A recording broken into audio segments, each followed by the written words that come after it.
우리가 어떤 일을 잘하게 하든가 또는 좋은 성과를 증대시키기 위해서 인센티브, 어떤 유인책을 제공하는 경우가 많습니다. 예를 들면 성과급 같은 것이 가장 좋은 예예요. 어떤 판매 목표를 정해놓고 이것보다 더 많이 파는 사람은 성과급을 얼마 주겠다. 그렇게 되면 전부 다 보다 잘 이 세일즈를 하기 위해서 노력한다. 이런 게 유인책인데, 인센티브인데, 인센티브에 유인책의 역효과라는 게 있습니다. 다시 말하면 좋은 결과를 가져오기 위해서 유인책을 썼는데, 인센티브를 줬는데 전혀 예상하지도 못하고 또는 본래 성과보다 더 나쁘게 성과를 가져오게 하는 유인책들이 굉장히 많습니다. 굉장히 많아요. 국가건 기업이건 조직이건 또는 사설 단체에도 그런 perverse incentives라고 하는데 요 유인책이 굉장히 많습니다.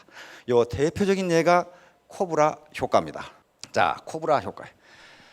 영국이 인도를 식민 지배했을 때 그 당시 수도가 델리인데 델리에 이 맹독성 코브라가 너무 많아. 그 당시에 무슨 뱀 독을 제거할 수 있는 의술이 있는 것도 아니고 물리면 죽어.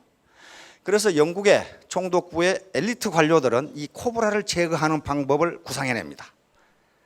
그래서 인도인들에게, 인도 국민들에게 코브라를 한 마리 때려 잡아오면 돈을 얼마를 주겠다. 아주 굉장히 좋은 정책이죠. 그러면 서로 코브라를 잡아오면 델리 시내에 코브라가 없어질 것이다. 이렇게 생각했어요. 그런데 1년이 지나고 2년이 지나도 코브라 잡아오는 코브라 숫자가 줄기는 커녕 더 늘어. 그래서 총독부 관리들이 조사를 해보니까 집집마다 코브라를 키우고 있어. 아니, 한 마리 잡아오면 돈 준다고 그랬잖아. 그러면 키워서 많이 잡아가면 될 거 아니에요. 그래서 총독부 관리들이 아이고 이거 아무 효과가 없구나 하고 잡아오는 대가 보상금 지급을 중단해버리자 델리 시내에 코브라가 엄청나게 들어가 버렸어요. 키우던 코브라를 다 갖다 내버리니까. 그렇죠? 이거 돈 안 준다는데 뭐 때문에 먹이 주고 키우겠어요. 그러니까 코브라 효과는 코브라를 제거하기 위해서 제공한 인센티브가 오히려 코브라 숫자를 늘렸어요. 그렇죠? 여기 지금 어르신들은 초등학교 때 쥐꼬리 많이 잘라갔죠. 저도 쥐잡아가 쥐꼬리 많이 잘라갔어요. 쥐가 많아가지고 그 당시 가을 거지를 해가지고 낯가리를 해놓으면 쥐가 거의 한 30%를 먹어치워. 그러니까 그걸 잡으려고 쥐꼬리 잘라오기를 했어요. 베트남이 프랑스 식민지였는데 베트남 총독부의 관리들이 보니까 하노이, 그 당시 수도가 하노이인데 하노이에 쥐가 너무 많아. 그래서 이걸 어떻게 쥐를 없앨까 생각하다가 쥐꼬리를 잘라오는 사람에게 돈을 주겠다 이렇게 된 거예요. 쥐꼬리를 많이 잘라오면 많이 받겠죠. 그래서 계속 그렇게 돈을 지급했는데 어느 날 총독부 관리가 이상한 걸 발견했어요. 하노이 시내의 쥐가 꼬리가 없어. 꼬리가 없어. 베트남 국민들이 과거에는 쥐를 잡으면 때려 죽였는데 이제 꼬리를 잘라면 돈을 준다니까 꼬리만 자르고 놔줘. 그래야 새끼를 많이 날 거 아니야. 그렇죠? 그래가지고 쥐가 줄어들기는 그냥 쥐가 점점 많아져. 안 죽이니까, 쥐를 안 죽이니까. 죽이면 꼬리 못 자르잖아요. 그럼 새끼 낳아야 되니까. 이와 같이 쥐를 없애기 위한 의사결정이 쥐를 더 늘렸어요. 이게 코브라 효과입니다. 이게 perverse incentives. 예. 어린이집에서 어린아이 데려오기. 우리 근희지 교수인데 이 양반이 어느 나라 어린이집이나 마찬가지겠지만은 부모가 가야 어린애를 내줍니다. 애기들이니까 어린이집에. 그런데 세계적으로 전부 다 어린이집 교사나 담당자들이 골치가 아픈 게 부모들이 늦게 오는 거예요. 항상 지각을 하는 사람이 있어. 그것은 부모들이 나빠서가 아니고 불가피한 사정으로 늦게 온단 말이에요. 그래서 근희지 교수가 학자들과 함께 이스라엘 어린이집에서 실험을 했습니다. 늦게 온 사람은 벌금을 매긴다 그 말이에요. 늦게 온 사람은 벌금을 매긴다. 그러면 어떻습니까? 뭘 기대했어요? 벌금을 안 내기 위해서 모든 부모들이 빨리 올 것이다 그렇게 착각했는데 며칠 지나자 지각자가 2배로 늘었어. 왜 그렇게 했어요? 벌금을 안 매길 때는 늦게 가면 굉장히 미안했어. 나 때문에 어린이집 교사가 퇴근을 못 하는구나. 그런데 벌금을 매기니까 어때요? 내가 늦는 것은 정당하다야. 그렇죠? 내가 늦는 건 정당. 돈 주면 될 거 아니냐. 이게 돈 주면. 그러니까 미안한 생각이 없어지고 정당한 권리로 생각하는 거예요. 내가 늦는 걸. 이게 퍼버스 인센티브예요. 뭔가 사태를 개선하기 위해서 하는 의사결정이 사태를 악화시켜. 이게 이제 집단지성의 중요성이에요. 여기 계시는 분들도 여러 번 망해본 분들이 계실 거예요. 뭐 지금까지 순탄하게 지내온 분들도 계시지만은 여러 번 어려움을 겪었던 분들이 계십니다. 왜 그럴까요? 혼자 의사결정을 해서 뭔가 시작할 때는 그것이 최적이라고 생각해서 한 거예요. 그러나 예상하지 못한 문제가 있었던 거예요. 예상하지 못. 그러니까 그게 망하는 거예요. 그렇다면은 혼자 의사결정을 하지 않고 집단 의사결정, 다시 말하면 집단지성이 굉장히 중요하다. 나 혼자 하지 말고 요것을 비판적 사고라고 합니다. 비판적 사고라는 것은 어떤 문제를 한쪽 시각으로만 보지 말고 여러 각도에서 보아야 된다는 거예요. 그런데 모든 인간은 고정관념이라는 걸 가지고 있기 때문에 혼자서 여러 각도에서 볼 수가 없어요. 왜냐하면 자기는 그것이 최적이라고 생각하거든. 그러나 이와 같이 애터미 조직처럼 각양각색, 여러 가지 경험, 학력 또는 나이, 성별 이런 사람들이 모이면은 자동적으로 여러 각도에서 보게 돼요. 그래서 최적 의사결정이 이루어집니다. 이게 집단지성이에요. 자, 이런 것들이 집단지성입니다. 함께 하는 거예요. 이렇게 함께. 요 퍼즐을 맞추는데 혼자 맞추는 것보다는 같이 맞추는 게 더 정확하고 빨라요. 이게 집단지성이에요. 이렇게 같이 하는 게 빠릅니다. 혼자 자전거를 타는 것보다 여러 사람이 같이 타는 게 힘이 덜 들어요. 마찬가지 요 컬렉티브 인텔리전스라는 게 이런 책이 많이 나와 있습니다. 원서로 집단지성. 어떻게 혼자보다 같이 능력을 발휘할 것이 하는 문제예요. 자, 여기 보세요. 요 두 염소가 여기 지금 서로 자기 먹이를 먹으려고 잡아다니지만은 먹지 못해요.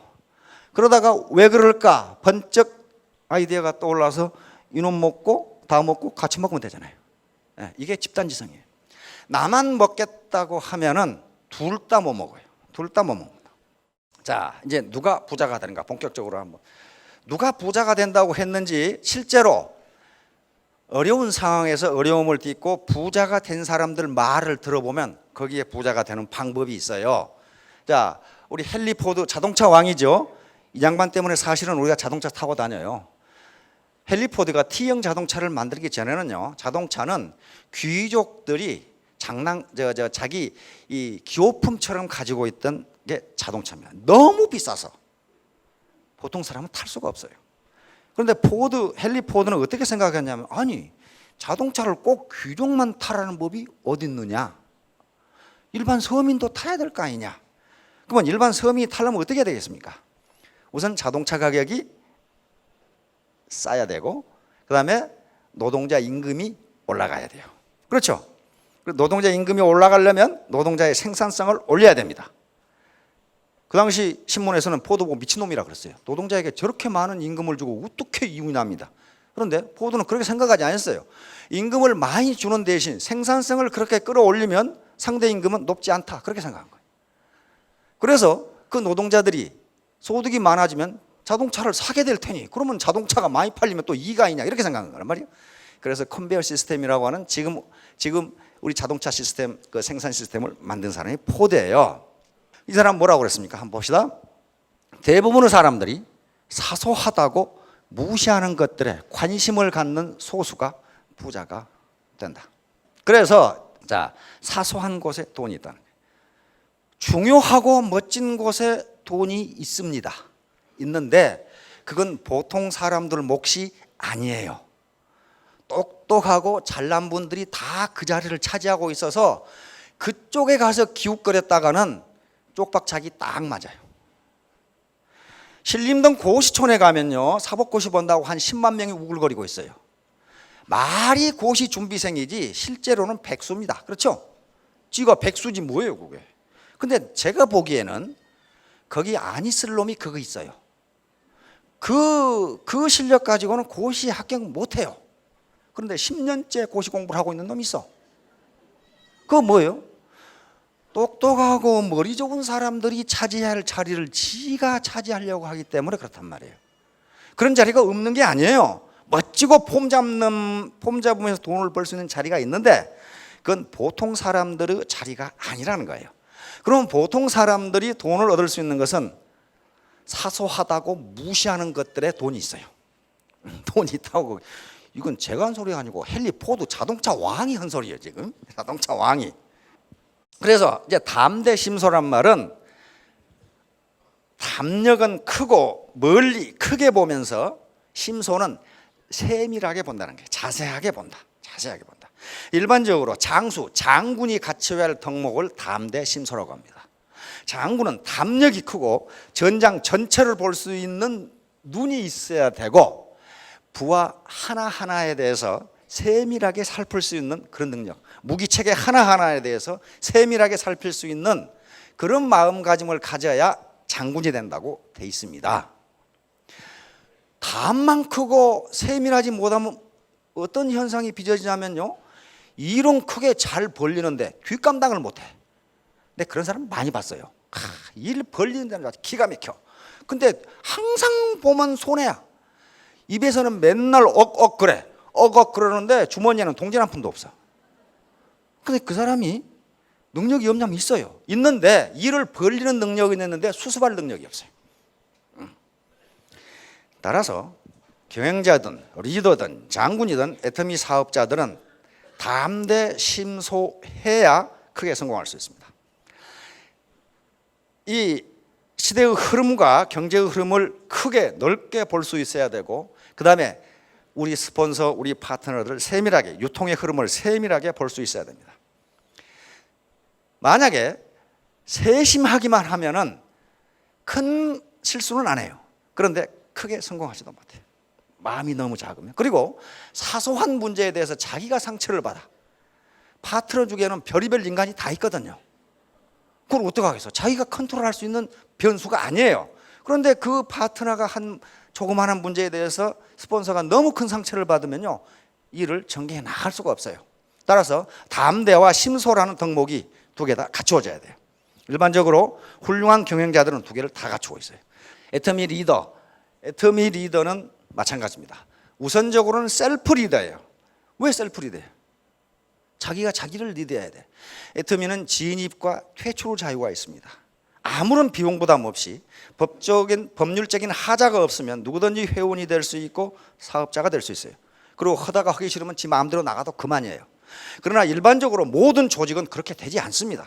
거의 대부분의 조직은요, 진입하는데 장벽이 있고 퇴출하는데도 장벽이 있어요. 마음대로 하고 싶다고 하고 말고 싶다고 말고 그렇게 되질 않아요. 그러나 유일하게 애터미만은 진입과 퇴출 자유가 있기 때문에 하든 말든 자기 마음이에요. 그러니까 곧 자기가 자기를 올바로 리드하지 못하면 성공할 수 없다는 거예요. 자기가 자기를 리드해야 돼요. 셀프 리더입니다.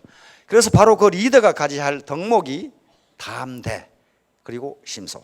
담력은 크고 넓게 보고 그렇게 하되 자세한 것까지를 따져봐야 된다. 자, 바로 이순신 장군이 하신 일이에요. 이순신 장군은요, 그 당시 시대의 흐름, 역사의 흐름, 왜군의 동태, 그 다음에 왜군의 전략을 다 알고 있었어요. 크게 알고 있었어요.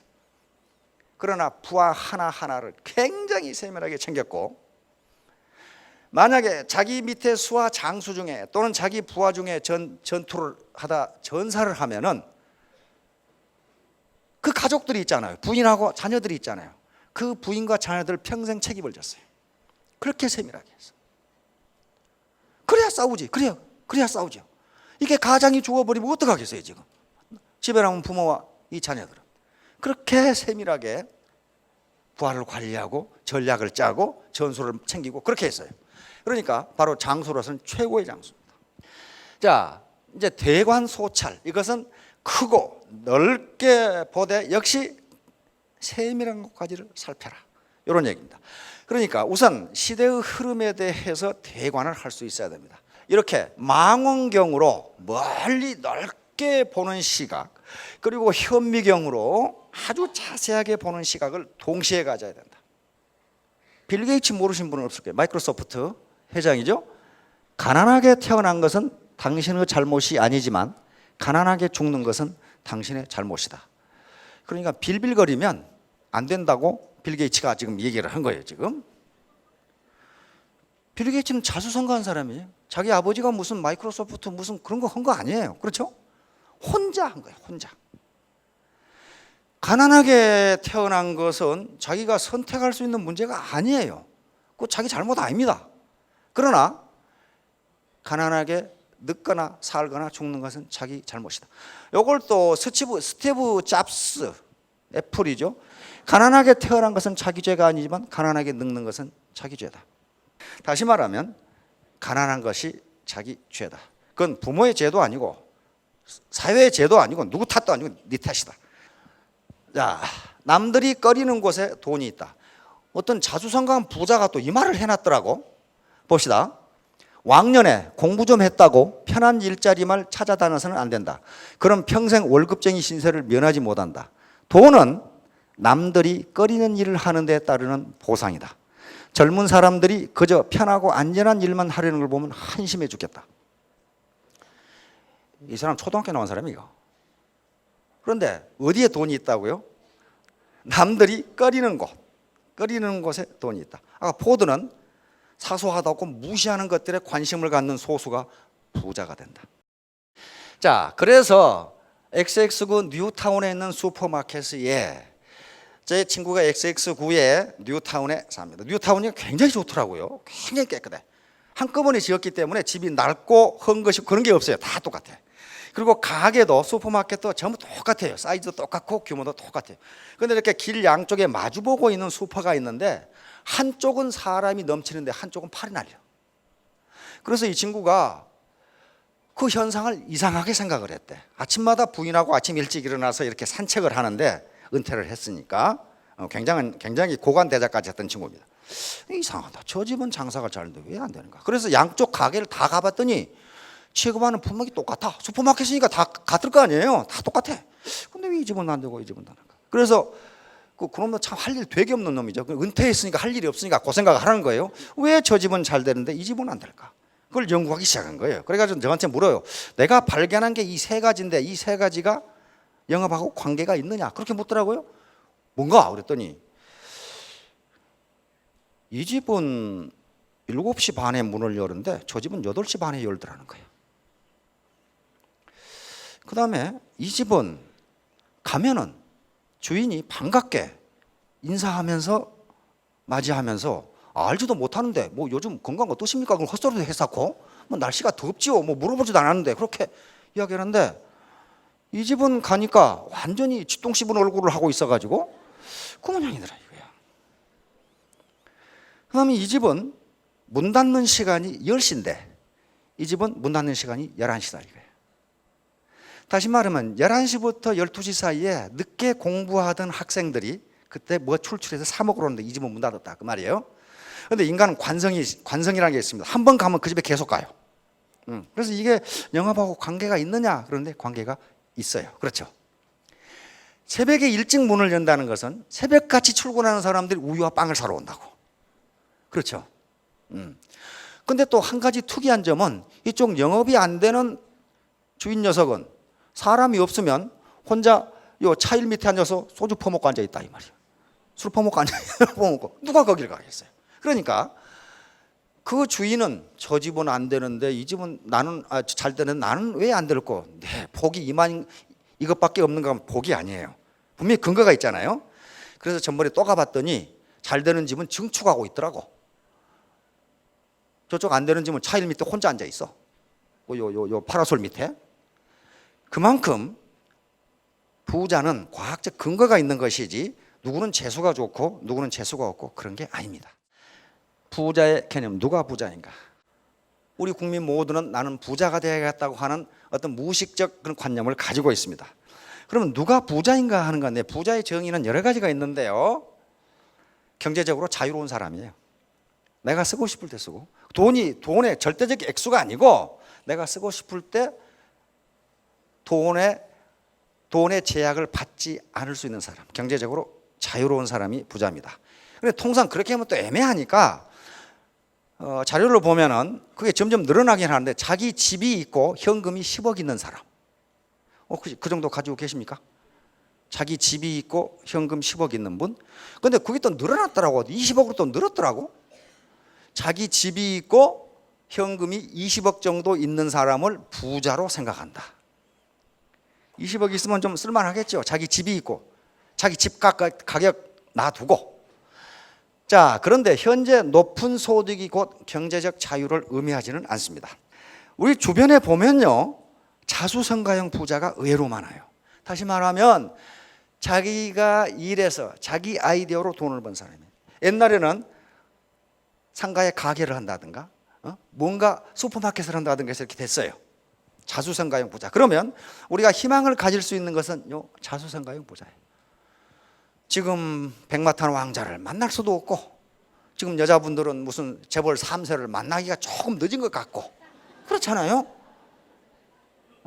지금 무슨 로얄티를 받을 수 있는 소설을 쓰기 시작해도 죽기 전에 다 써질지 그것도 모르겠고, 그러니까 결국은 다른 방법, 자수성가를 찾을 수밖에 없어요. 이제 자수성가를 해서 부자가 되려면은 부자 기질을 가져야 된다고 전문가들은 이야기합니다. 부자 기질과 가난뱅이 기질이 따로 있다는 거예요.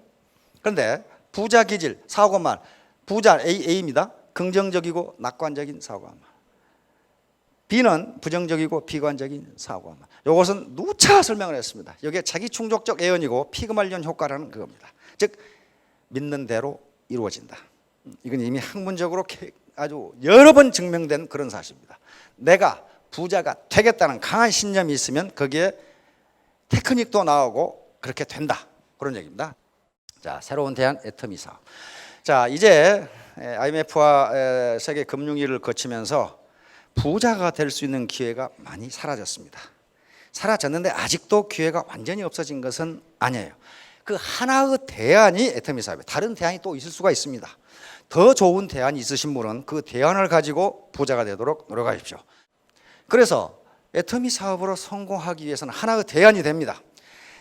사회적 계층 이동의 사다리를 올라갈 수 있는 하나의 대안이에요. 빈곤의 강을 건너갈 수 있는 하나의 대안이에요. 이것이 유일한 대안은 아닐지도 모릅니다. 다른 대안이 있을 수가 있어요. 분명히 있습니다. 그러나 애터미 사업이 내가 경제적 자유를 얻고 사회적 상향 계층 이동으로 갈 수 있는 사다리가 될 수 있다고 판단하신 분은 어떻게 하면 성공할 수 있냐면 이렇게 하면 성공할 수 있어요. Do just now. 지금 시작하라. 72대 1의 법칙이라고 제가 누차 얘기했습니다. 전문가들의 연구에 의하면 자기가 결심한 바를 72시간 내에 행동으로 옮기지 않으면 그것이 성공할 확률은 1%도 안 된다. 반드시 행동으로 옮겨야 된다. 그래서 이것이 대안이라고 생각하신 분은 즉시 시작하십시오. 대안이 아니고 다른 더 좋은 대안이 있다면 그걸 즉시 시작하십시오. 두 번째, do together, 함께하라. 앞에 부자 기질이 나왔고 여러 현자들의 말이 있었습니다. 그런데 내가 저걸 어떻게 하지? 혼자 하라는 게 아니에요. 혼자 하면요 그렇게 못합니다. 못할 가능성이 높아요. 세 번째, do ardently, 간절한 마음으로 하라. 반드시 성공하겠다, 내가 반드시 경제적 자유를 얻겠다는 간절한 마음이 없이는 어느 것도 성공할 수 없습니다. 이 사업이 성공할 수 있는 가능성이 있지만은 성공을 보장하는 것은 아닙니다. 그 보장은 자기가 해야 돼요. 그리고 초기에 오토 판매사가 될 때까지는 굉장히 어려울지도 몰라요. 가장 세상에서 제가 지금까지 살아보니까 어려운 일이 사람 상대하는 일이에요. 사람 상대하는 일이 제일 어려워요. 기계를 상대하거나 무슨 수학 문제를 풀거나 그것은 혼자 씨름하면 되는데, 사람 상대하면요 사람을 미치게 하는 놈들이 있어요. 그렇죠? 그걸 참아야 된단 말이에요. 내가 우리 부모님께 효도를 해야 되겠다. 우리 부모님 지금까지 내가 계속 부담만 되어드렸는데 효도를 하겠다. 그 간절한 마음 하나, 여러 가지가 있겠죠. 자식 교육, 그 다음에 형제간에 대한 그 다음에 사회에 대한 봉사, 자기가 믿는 종교에 대한 전도, 이런 거 하려면 돈이 필요하잖아요. 그것이 간절한 마음이 되면은 성공할 수 있다. dun학기법 절대로 포기하지 마라. 이건 현자들이 늘 하는 얘기죠. 실패는 능력이 부족해서가 아니라 중간에 그만두었기 때문이다. 그 말이 마시다 고노스케 같은 사람들 그렇죠. 자, 같이 하면 모두 부자 기질을 가지실 수 있고 3년 뒤에 4년 뒤에 모두 큰 성공을 거두실 겁니다. 예, 감사합니다.